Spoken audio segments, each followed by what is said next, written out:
Shalom, la science dans la pensée du Rav Kook est un sujet extrêmement important et nous allons aujourd'hui aborder quelques aspects de l'approche qu'a le Rav Kook de la pensée scientifique et de la recherche scientifique. Alors tout d'abord, il faudrait, disons, parler de ce sujet d'un point de vue plutôt populaire. En effet, une interrogation que l'on retrouve beaucoup au niveau populaire, c'est comment accorder les découvertes de la science avec les enseignements de la Torah. Cette question qui pourrait sembler tout à fait incongrue n'est pas une question banale, étant donné qu'elle a préoccupé beaucoup de monde dans l'histoire, y compris dans le monde chrétien, qui avait des difficultés à admettre les développements de la recherche scientifique. Nous savons tous le traitement qu'a reçu Galilée à cause de ses connaissances scientifiques. Et là, je voudrais, disons, parler de deux sujets qui préoccupent parfois la conscience religieuse. C'est ce qu'on appelle l'âge du monde et l'origine de la vie. En effet, le présupposé de beaucoup, c'est qu'il y aurait une contradiction entre la Torah et la science, la Torah affirmant que le monde est vieux de un peu moins de 6000 ans, alors que les scientifiques parlent de 15 milliards d'années, et également que l'origine de la vie serait sujet à controverse, étant donné que pour les scientifiques, l'homme, comme on dit, descend du singe, pas vraiment, mais enfin, c'est un peu de ça dont il est question, et la Torah parlerait d'un homme créé à partir d'un morceau de terre. Et en vérité, il y a ici une erreur profonde qui se retrouve à travers différentes approches. Et là, je voudrais, avec votre autorisation, parler de 6 approches différentes que je vais diviser en 3 parties. 4, 1 et 1. Les 4 premières opinions sont les suivantes. La première opinion dit que, étant donné que la Torah et la science sont en contradiction, il faut donc adopter l'opinion de la Torah et rejeter celle de la science. Ça, c'est la première opinion. Et donc, du point de vue de cette opinion, le monde a vraiment 6000 ans et l'homme ne descend pas du singe. La deuxième opinion affirme que, étant donné que la science et la Torah sont en contradiction, c'est donc que la Torah a tort et qu'il faut adopter la position scientifique. Si on se rend compte, en fait, ces deux opinions, l'une, celle des croyants, l'autre, celle des incroyants, en fait, sont basées sur le même présupposé, qui est qu'il y a une contradiction entre l'enseignement de la Torah et les résultats de la recherche scientifique.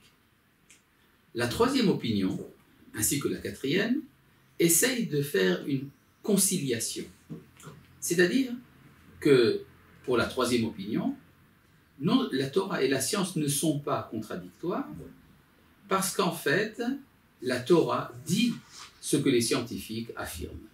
C'est-à-dire, par exemple, que les auteurs de cette opinion-là vont amener des sources kabbalistiques et autres, comme quoi le monde est vieux de plusieurs millions ou même de milliards d'années, ou bien ils amèneront des preuves tirées de différents textes, comme quoi l'évolution darwinienne est admise par la Torah.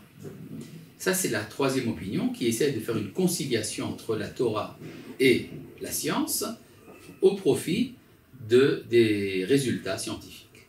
La quatrième opinion dit la même chose sans dire vraiment la même chose, c'est-à-dire que la science et la Torah ne sont pas contradictoires. Eh bien, au contraire, on peut prouver scientifiquement que le monde n'est vieux que de 6000 ans, on peut prouver scientifiquement que les évolutionnistes ont tort et que l'homme ne descend pas du singe.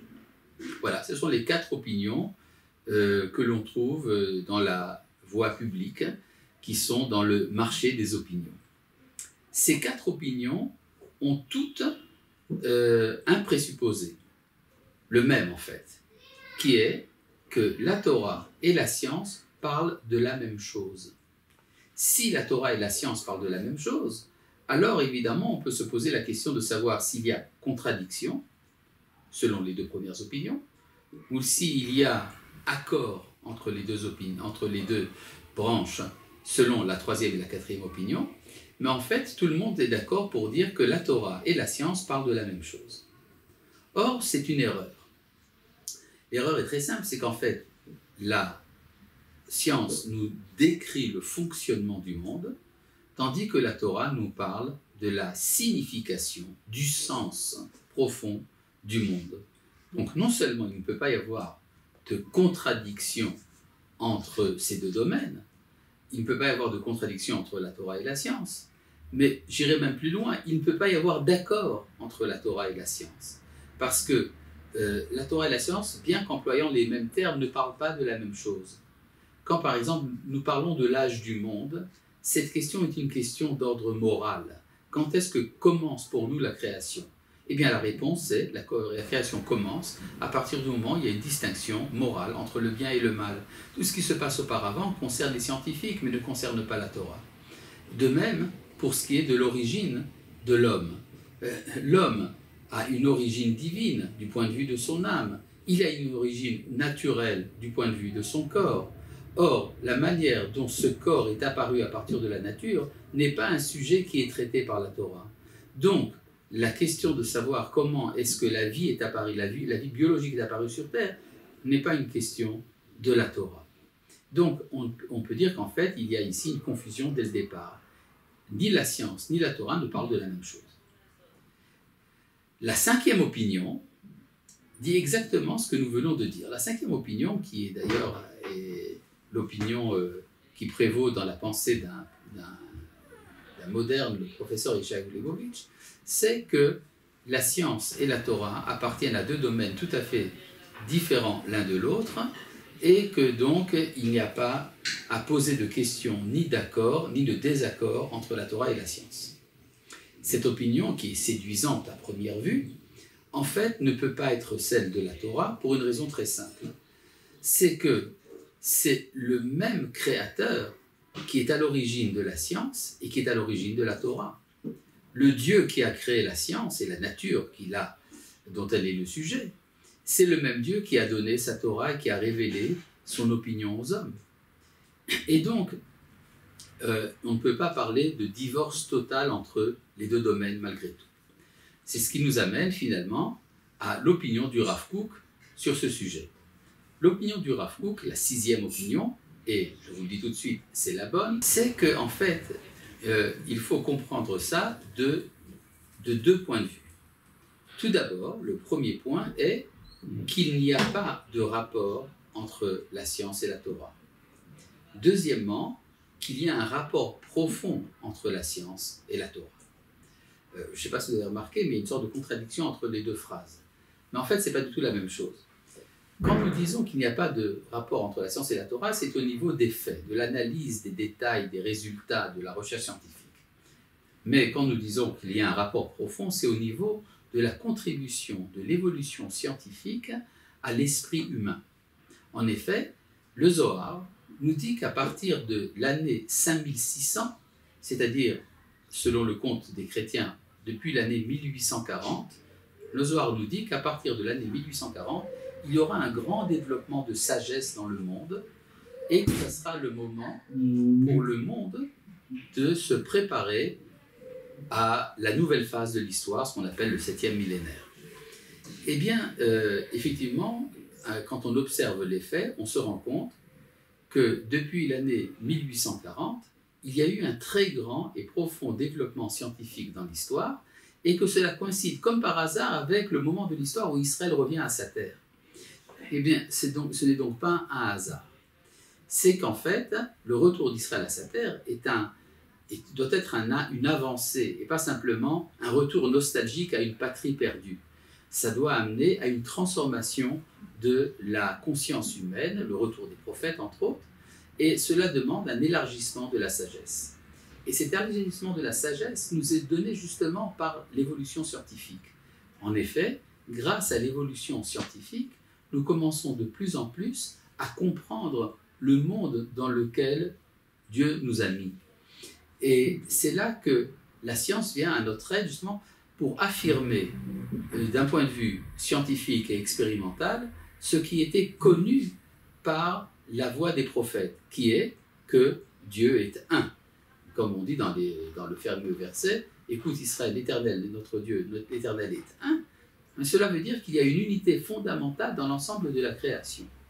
Et cette intuition, qui est une intuition monothéiste, a été développée chez les scientifiques à travers une influence du judaïsme, et elle a trouvé un de ses sommets dans la théorie einsteinienne.